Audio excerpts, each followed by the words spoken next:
Well, about 2,000 homes, garages, and businesses in La Crosse are in the floodplain. And tonight, a city committee is talking to those homeowners about their concerns. News 8's Kyle Dimke was at that meeting. He joins us now live in our newsroom with more. Kyle?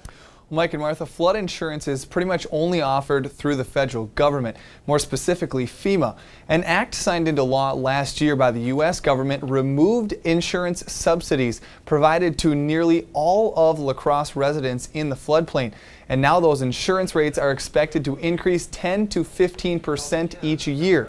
At tonight's La Crosse Floodplain Advisory Committee meeting, homeowners say they can't sell their homes because they're in that floodplain, and they're searching for anything they can do to lower their costs. To reduce your flood risk by elevating your home, filling your basement in, putting some vents in the foundation walls to let the water pass through, you're lowering your risk. You lower that risk, that premium lowers. One of those in the audience with questions is Philip Tauscher. He's a lifelong resident of La Crosse and wants to continue to live in his home on the north side.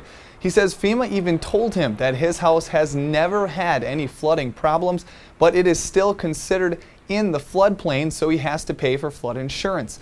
But he says the cost is getting out of hand.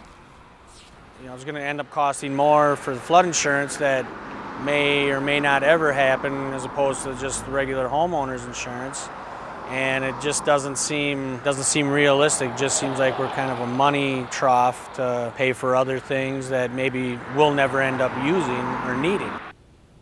The La Crosse floodplain manager says the tough question now will be, what can the city do to help homeowners out?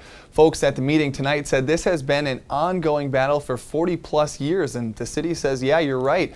There's just because there's no simple solution. All right, thanks a lot, Kyle. And the city says La Crosse is one of the most unique areas in the country in terms of flooding because there are 3 major rivers merging into one within a quarter mile of one another. And the Floodplain Advisory Committee says it will now try to find some way of helping out homeowners, whether that is financially through grant money or some sort of outside-the-box method.